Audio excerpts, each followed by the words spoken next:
Montana. Et donc la Barsadan a apporté quelques nouveautés. La liste a été renforcée par 7 nouveaux joueurs qui n'ont jamais été sélectionnés et qui viennent d'Europe.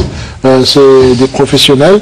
Alors Nasser Bouich, une première appréciation sur cette liste que vient de donner la Barsadan. Une liste, quand il y a 5, 6, 7 joueurs, il y a certains joueurs qu'on ne connaît pas. C'est-à-dire...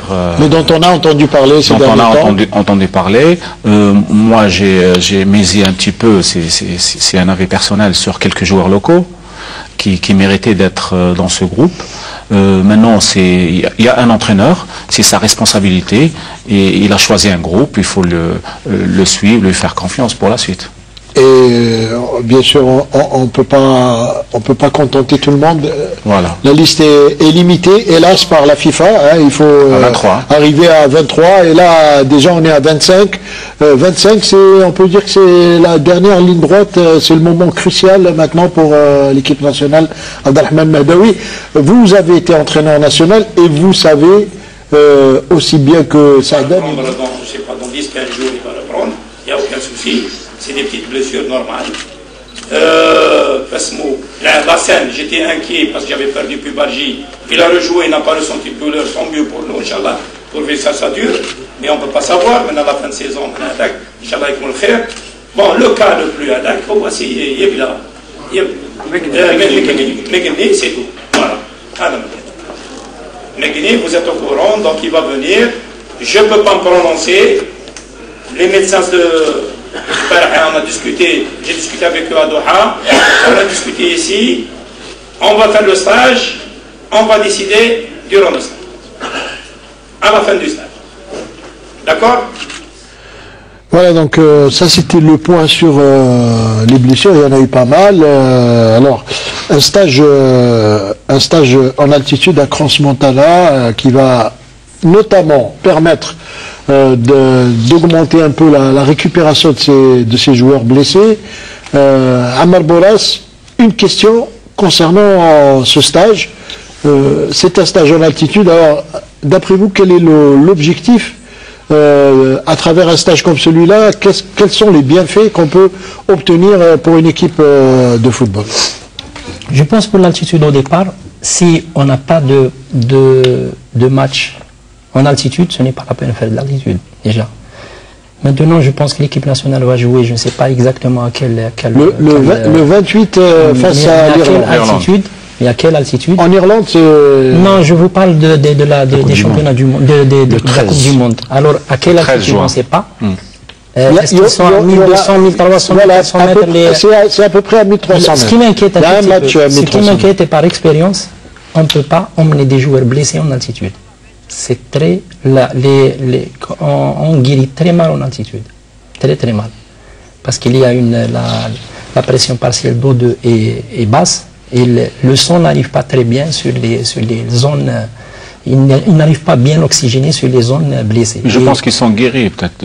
S'ils partent guéris, c'est bien. Ceux qui partent, ils sont guéris. En altitude, on doit partir avec tous les moyens nécessaires pour pouvoir avoir une bonne préparation. Les moyens physiques. Les moyens physiques. Deuxièmement, un stage en altitude doit avoir une certaine longueur pour qu'on puisse garder l'effet de l'altitude sur toute une compétition.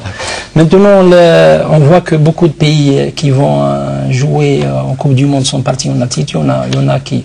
Mais l'altitude, comme vous avez dit dans l'introduction du sujet, il y a beaucoup de dires, il y a des gens qui disent oui, les avis diffèrent, les avis sont très partagés. Ce n'est pas une science vraiment exacte ou dire qu'on peut. Nous, si on vous donne un simple exemple, là j'ai entraîné Hassiba qui a été peut-être, si on voit les filles qui couraient avec elle, elles ont toutes été prises dopées, etc. Et elles étaient supérieure à la performance. Elle a fait 3,55 en finale olympique sans avoir fait un jour de stage en altitude. Azdim Brahmi a gagné, si vous vous rappelez, il a battu des Kenyans. Il n'a jamais fait un stage en altitude. Ça veut dire que ça dépend comment on entraîne. Et l'altitude, les gens donnent généralement l'exemple des Kenyans, des Éthiopiens, etc. moi je peux donner un autre exemple, les Boliviens, les Mexicains, pourquoi ils ne sont pas bons? Pourquoi ils ne sont pas champions du monde? Pourquoi ils ne sont pas champions du monde? Donc il y a beaucoup de choses qui diffèrent dans tout ça. Maintenant, il y a effectivement des effets, de bons effets de l'altitude, si on s'entraîne bien, et si on va pour une... Si on part pour l'altitude, on est obligé de s'entraîner en altitude, pour vaincre l'hypoxie. Maintenant, si on est au niveau de la mer, et on s'entraîne en altitude, ça devient un peu plus, c'est la spéculation, c'est pas très bien. Pour notre équipe nationale, je pense que la meilleure chose à faire, c'est de partir en altitude avec toutes les garanties de faire une bonne préparation, avec le staff, comme on a discuté tout à l'heure, le staff technique, le staff médical et technique qui est élargi, doit prendre ses dispositions pour savoir où vont les sportifs. S'il y a des problèmes, je pense qu'il faut reculer et savoir... et c'est compliqué parfois. Au niveau du stage, moi, ce qui est important, d'après les informations, il y a aussi la durée qui est déterminante. La durée justement pour permettre au groupe de bénéficier justement du stage en altitude. Et là, si la durée, enfin l'information, je pense que on me dit que c'est pour une semaine, je me pose la question, est-ce que ça va être suffisant pour permettre justement au groupe de bénéficier? Une moyenne de 10-15 jours. Une semaine, il n'y a aucun effet. Une semaine, c'est... La véritable altitude, elle se fait généralement, si on suit la méthodologie des gens qui ont essayé, c'est faire 3 semaines en altitude et une 4e semaine pour récupérer en altitude. Là, on aura un effet cumulé de l'altitude et quand on part vers un objectif, on peut avoir les véritables effets.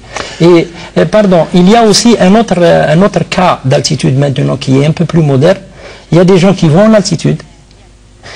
Ils dorment en altitude, mais ils s'entraînent au niveau de la mer. Parce qu'en altitude, on ne peut jamais s'entraîner à 100%. On ne peut pas faire une très grosse charge de travail. Et là, vous savez, les affaires diffèrent, mais l'expérience dit que on ne peut pas partir n'importe comment et n'importe quand en altitude. Très bien, Amal Bourras, en tout cas, merci pour ces précisions. Vous êtes encore avec nous.